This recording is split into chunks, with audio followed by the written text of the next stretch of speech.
Welcome to Moveable Dough. This is Steve Danielson. I'm a composer, conductor, and music educator. On this podcast, I talk with other composers and discover how they began their journey into composition. Join me each week as we explore their lives, their musical journeys, and of course, their music. To learn more about this podcast and access a complete archive of episodes, including the series of shorter segments called Movable Snippets, visit my website at sdcompose.com/movabledough. Hey, this is Steve. Thanks for joining me for this episode of Moveable Dough. My guest today is Karen P. Thomas. Karen is a conductor and artistic director of Seattle per Musica. A prize-winning composer, she has received grants from the NEA, the American Academy and Institute of Arts and Letters, and Meet the Composer, among numerous others. As a conductor, Karen has produced 11 critically acclaimed CDs and received the Margaret Hillis Award for Choral Excellence and the ASCAP Chorus America Award. Her compositions are performed and broadcast throughout the world by groups such as the Hilliard Ensemble, Notice, and the Vocal Consort of Brussels. Karen Thomas, welcome to Moveable Dough. Thank you, Steve. It's great to be here, and thank you for inviting me to be on. I really appreciate it. Oh, it's my pleasure, because you are actually now the third composer I've interviewed from the Northwest Choral Publishers. So I talked with John Muleisen, I've talked with Reg Unterzeyer, and now you. So for our listeners that might be new to the program, could you explain the Northwest Choral Publishers Collective and how you each benefit from it? Yeah, so this is a group of four composers, as you mentioned. It's myself, John Muleisen, Reg Unterzeyer, and Brian Galante.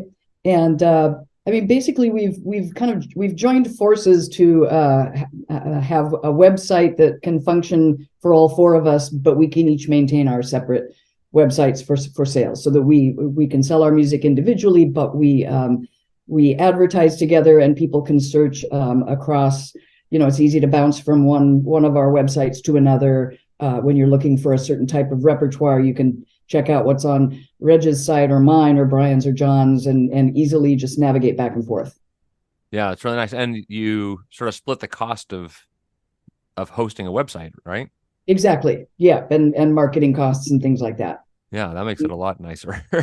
Yeah. So let's go back to your beginnings now. Where did you grow up? I actually grew up in Seattle, where I still am, which is highly unusual, because Seattle used to be very small and everybody moved here, and now it's really big.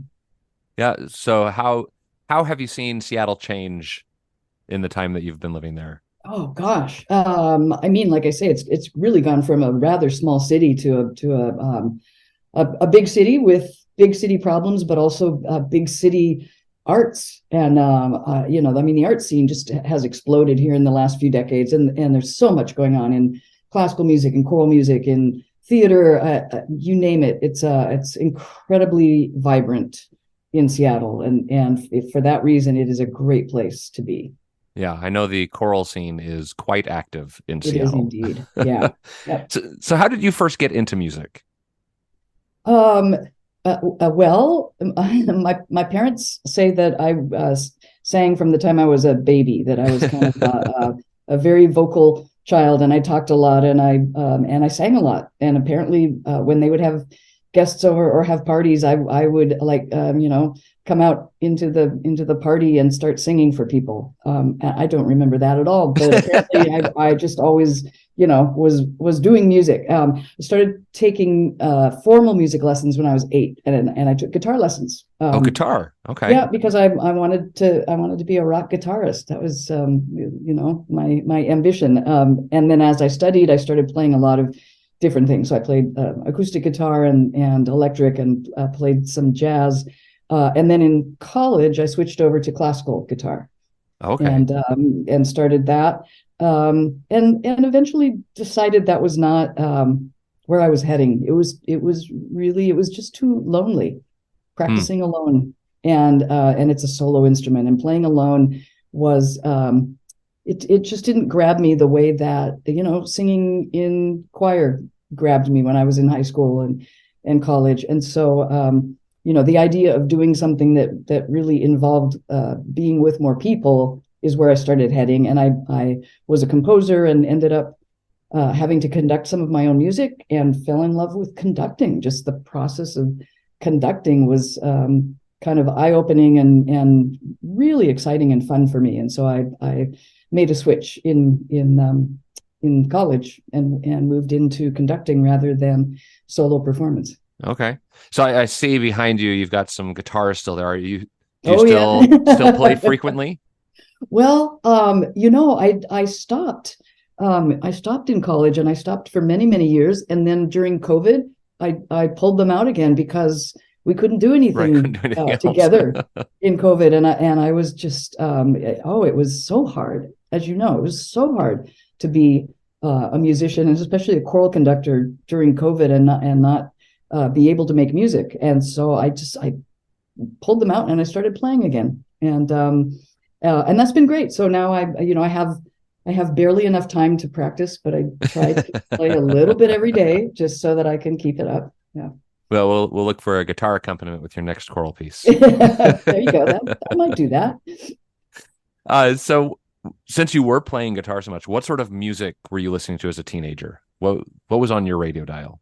Oh gosh. I mean, it was the the top 40 stuff was on the radio, but and then I listened to a lot of other like a little more adventurous stuff, prog rock and different things like that. But also classical music. I was listening to classical music from the time I was a teenager as well, and so I kind of had tastes that went in a lot of directions, and I think I still do.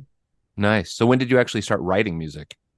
I started, I think I was probably 10, and I was just writing songs with guitar, just like simple sing a song with guitar accompaniment kinds of things. And then in Early high school, singer-songwriter sort of yeah, stuff. yeah, Yeah. sort of. In high school, I started doing a lot more composition, and I was very lucky because the high school I went to at the time had an amazing music program. So I was able to take private composition lessons, Oh, wow.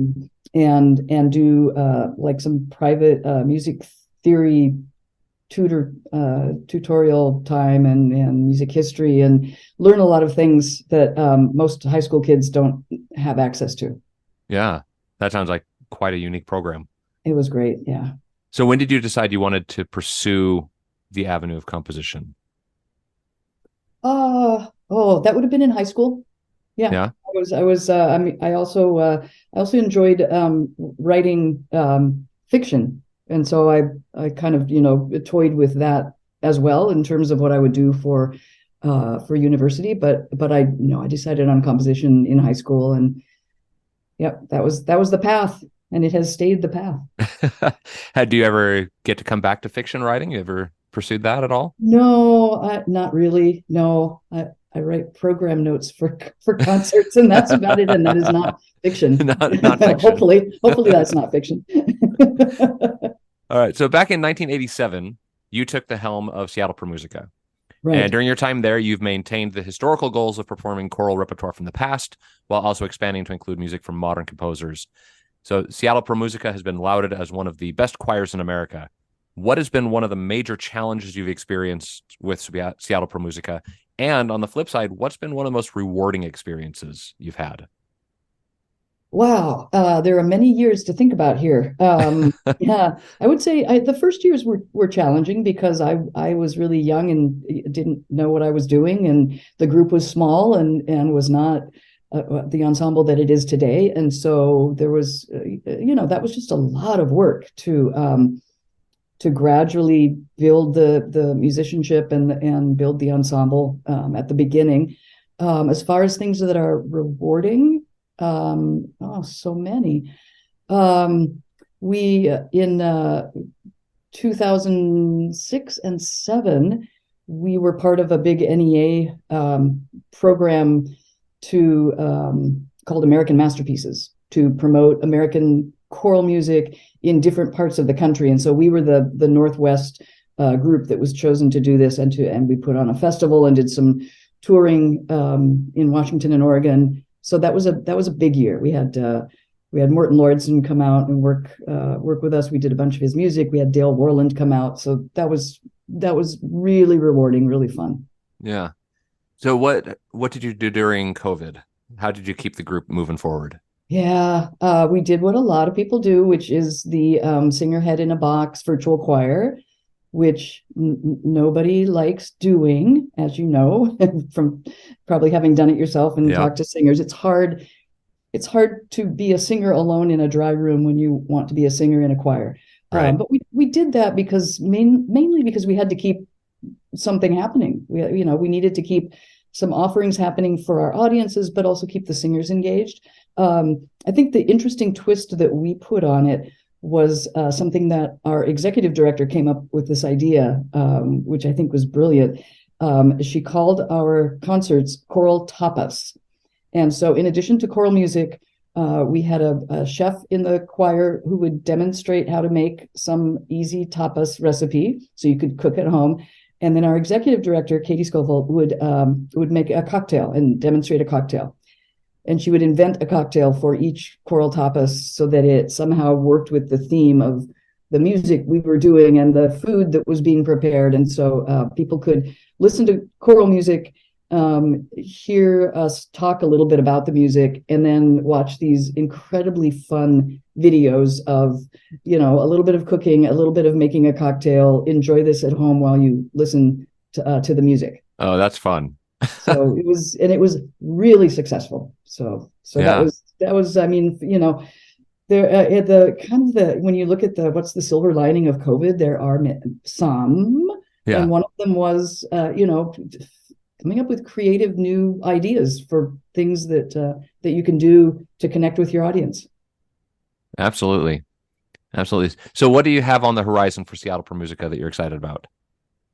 So this year we are doing in December we're doing a Celtic winter concert. So it's all music from Scotland, Ireland, Wales, and Cornwall, and we're singing in Welsh and Gaelic, and that's challenging and fun. Yeah. Yeah, in March we will have visiting composer Eric Twan, who's from the Bay Area, and this is expanding on something that we started doing last year, which we called our New American Composers series. So last year was our 50th anniversary, and we had 5 concerts in which we commissioned one composer for each concert from a different part of the country. We brought them out for a week. They worked with the choir. They worked in local schools. And then they were present at the concert for their premiere.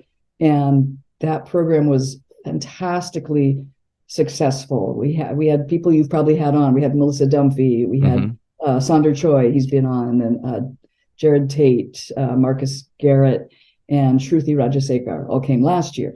And so this year we're continuing, but only with one composer per year. And so it's Eric Twan who will be here in March and has written a beautiful piece for us about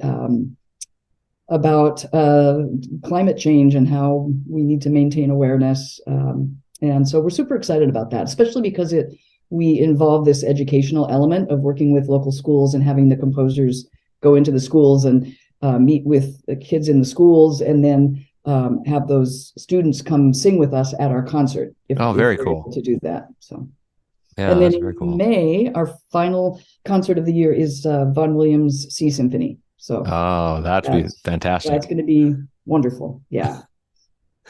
All right. So I want to go to your composition process. So when you receive a commission to write a new piece, how do you start? What's your process? Well, the first thing is I nail down, of course, parameters of the commission, the length and forces, and any particular thing that the commissioner wants. Is it for an occasion? Should it express X, Y, or Z? But then text is really the most important thing, and Hmm. and that's often in conversation with the person commissioning. I like to allow myself to choose the text because it needs to be something that speaks to me, that I feel like I can bring something to and I can express it. But the commissioning party also has to feel that it's going to express what they're looking for in a commission.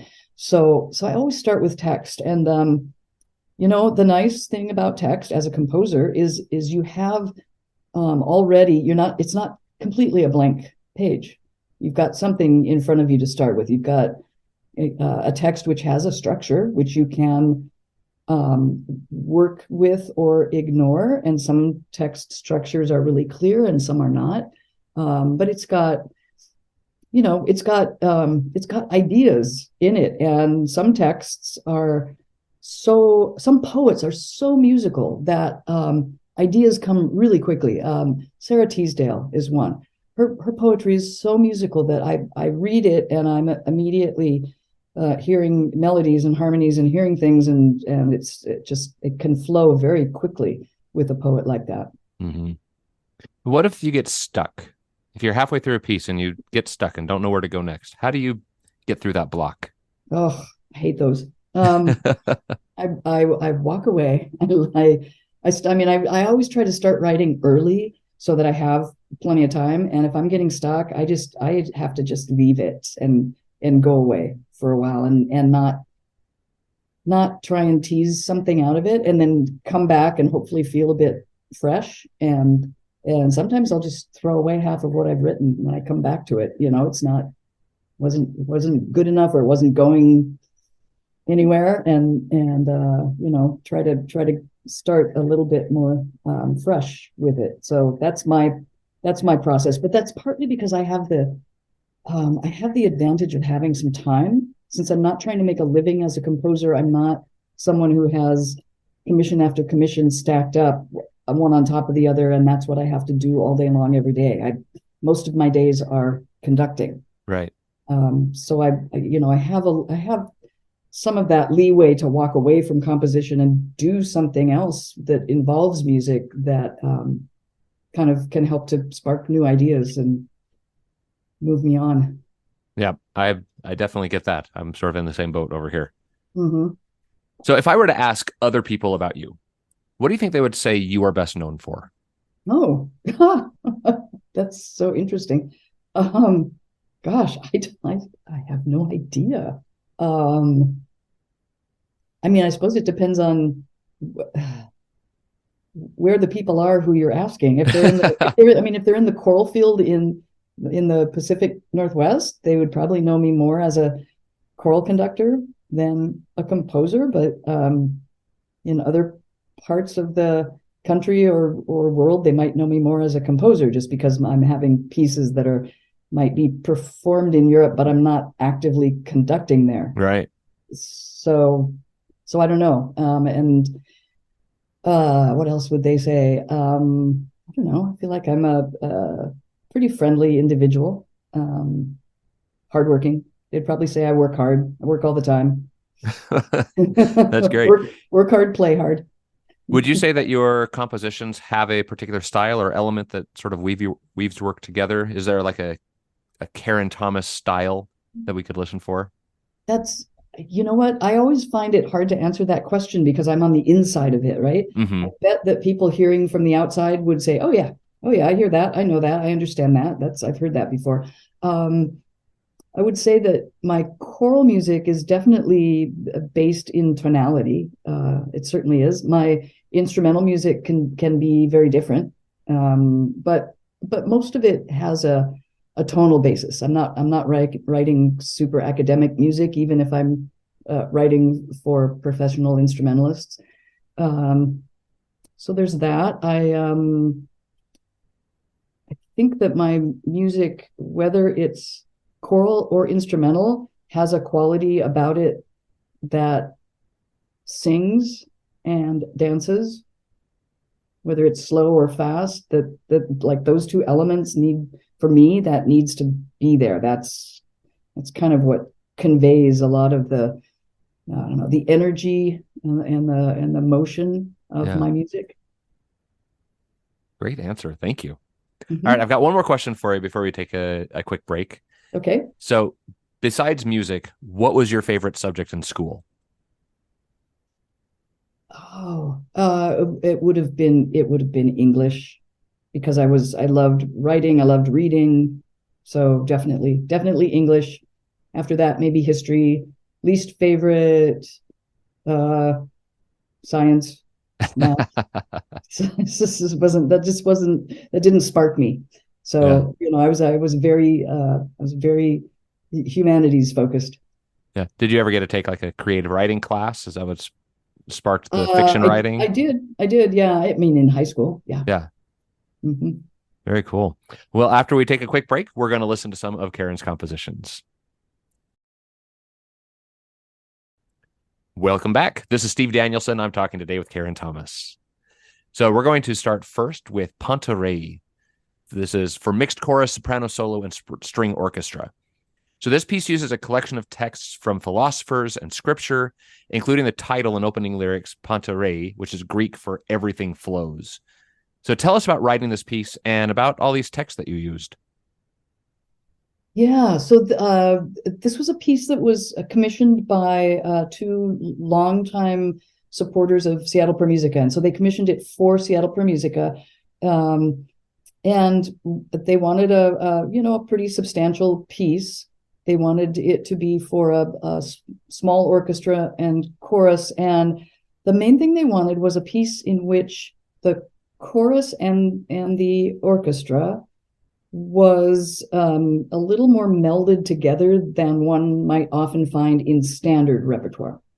What do you mean? So if you think, I mean, if so, let's take Mendelssohn as an example. You have the way he wrote for orchestra and the way he wrote for chorus, and they're very different, and they work together when he in his oratorios, but they're very different ways of writing. Mm-hmm. So they were looking for a type of writing that and a way of presentation in which the singers and the players would be a little bit more intermingled. So when we performed it, I mean, we still had the orchestra, as a somewhat separate entity from the choir, but the choir was a little more close and around the small orchestra, so they were a little more in the midst of.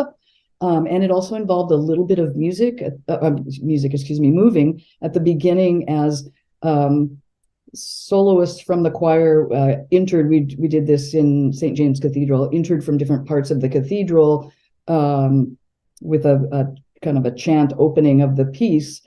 And so when you first hear it, it's very far away. You can barely tell what's happening, and then it coalesces together. So that's just a kind of where I began with the piece.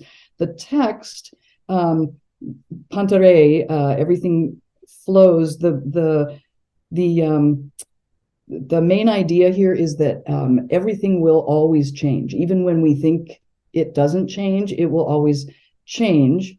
And so if you step into the same river, it's not the same because it's not the same river anymore. It's already gone by. You're not the same person that you were even 10 minutes before. So things that seem almost the same, they still change, even if it's imperceptible. So that it's this idea that we are always changing in some way. So you hear a little bit of that in the music, where there's certain elements of something that sounds static at the beginning, but then out of it, there's growth and change. And then I also wanted to incorporate texts that had to do with going through adversity. So the psalm about like going down to the sea in ships and encountering storm, but then the storm is calmed. Kind of ties in to the water analogy from the beginning, that the stream is not the same, the sea is not the same. We change it, it changes us. So I kind of wanted to incorporate a lot of those texts that in some ways they might seem very different, but they have that in common to a certain extent, if that makes sense. Yeah. Okay. Well, we are going to now listen to Pantarei, performed here by Seattle Per Musica with Esteli Gomez as soloist.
All right, we'll move next to Lux Lucis, a three-movement work for SSA a cappella choir, of which we're going to hear the first movement.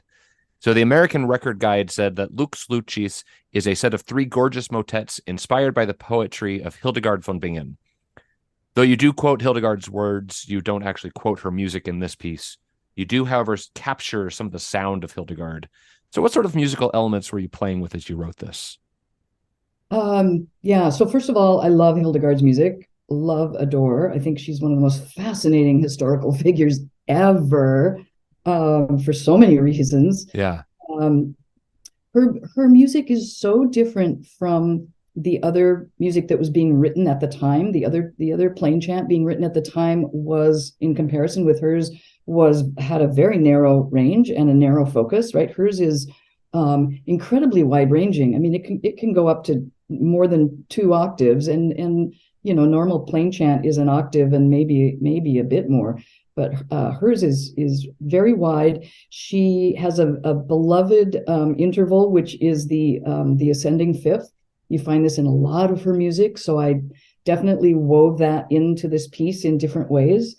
Um, there's a great deal of florid writing in her music, just like long melismatic writing on a word. And some of the people who do a lot of chant have described to me that when they're singing Hildegard with these long florid passages, it's like the length of that gives you time as a singer to reflect on what the text is as you're singing it.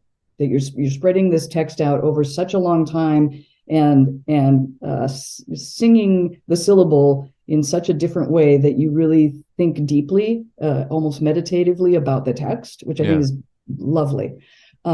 So what I wanted to weave in was that sense of being very florid with the music, using that ascending fifth sometimes, writing things that could sound a bit chant-like. So there's a rhythmic sense that they are a little bit chant-like in some places, but that certainly had contemporary harmonies. So hopefully I achieved these things. No, I think you did. I was actually thinking the exact same thing as I was listening. I'm like, oh, this has this chant, but then you suddenly hit a chord. I'm like, that is not Hildegard. No, not at That's a all. very modern type feel. So I hope our Yeah. listeners feel that same thing as we listen here. So we're going to listen to O Virtus Sapientiae, the first movement from Lux Lucis, here performed by Seattle Per Musica.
All right, our third piece today, Caritas Abundant for SADB a cappella choir. So commissioned in 2014 from the Association of Anglican Musicians National Conference in Washington, D.C. This one also uses a Hildegard text. So I'm just curious, what keeps bringing you back to Hildegard? Yeah, I know. Love her music. Her texts are also so interesting, and they talk. She weaves nature into them so much. I mean, she will talk about spiritual things, but she weaves in these very earthy elements into her spirituality as well. And I really love what she does with words. So this particular piece does actually quote Hildegard. So the Mm-hmm. opening of the piece, you'll hear a chant, and that is actually Hildegard, and then the piece takes off from there and uses not only the text but also that music as a way of beginning the structure of where the music goes. But again, it goes in a very different direction than 12th century chant would go. So how did you approach using this sort of old text? How did you approach making it modern? Oh, there's an interesting question. I don't even really think about texts being old or modern. I mean, they are their individual thing, Mm-hmm. if that makes sense. So when I look at it, I'm not even really thinking that it's hundreds of years old. I'm thinking, here's this very particular text. Here's what this particular text is expressing. Um, and so what do I want to, how does that speak to me? And how do I then express in music what what that text says to me? And so there's a very the text is very much about love and spirituality and charity as love, but then it also talks about she weaves in this kind of the natural world in talking about the stars. So it's not just um, heaven, but it's stars and the depths, and there's a lot of great word painting that you can do with those kinds of things, and that really appeals to me. Okay, so we are now going to listen to Caritas Abundant, here performed by Cathedra, the professional chamber ensemble of Washington National Cathedral, with Michael McCarthy, conductor.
All right, our last piece today, Birds at Winter Nightfall for SATB a cappella choir. So as this episode is being released, we're moving rapidly through fall and toward winter. This piece has two distinct sections, a slower, ponderous beginning and a quicker, more energetic second half. So what was your intention behind these two sections? Um, yeah, so the this poem is fabulous, by the way. This Thomas Hardy poem, the structure of it is so beautiful in the way that things rhyme in on with certain lines. There's a very particular form, and he uses the way that text reads. It just has a lot of great alliteration. Around the house, the flakes fly faster. Um, and so the poem is talking about it's winter, birds are looking for things to eat, the snow is falling, but the berries have all gone, and the person who used to throw crumbs out for them, the crumb outcaster, is now inside, and so they're having a hard time finding food. So there's a little bit of a a very sad element. We can't find food, so there's that sad, slow opening. But then really the poem itself reads like a fast poem, and it talks about fast snow, and it talks about you can kind of almost hear a panic for the birds that the berries are gone and how are they going to find food. So you get these two elements of the concern, if you want to put yourself in the mind of birds who are trying to find something to eat. Was this commissioned for Seattle Per Musica, or who is this commissioned for? No, this was commissioned for the Harvard and Radcliffe choirs, and they commissioned a set of three pieces, which I self-published them separately or all together. But they commissioned something for SATB, something for TTBB, and something for SSAA, so they could do their separate choirs and a combined choir piece. So this is the SATB piece, and they basically just wanted something that was a winter text for all three pieces. Something winter but not Christmas, which I know a lot of choirs are looking for. Exactly. Yes. Yep. Mm-hmm. All right. Well, we're going to listen here to Seattle Per Musica perform Birds at Winter Nightfall.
All right. Well, Karen, what are you working on now that you can tell us about? Yeah, I'm working on a piece for choir and cello, solo cello, and it's the text of Gerard Manley Hopkins. The world is charged with the grandeur of God. Britain set, and many people have set, and which is a great text. And my biggest struggle is to not hear the Britain in my head when I'm writing it, and to do something totally different. But that's the thing I'm working on right now is that piece, and should be premiered next year. Oh, awesome. Well, if my listeners want to learn more about you and your music, what's your website? Where are you located online? It's KarenPThomas.com. Super And easy. are you out there on social media as well? Yeah. Yep. Okay. Well, hey, listeners out there, please take a moment today to like and review this podcast. Different podcast platforms do things differently, so see what it'll allow. If you can leave a comment, please leave one. If you can give me stars, let's make it happen.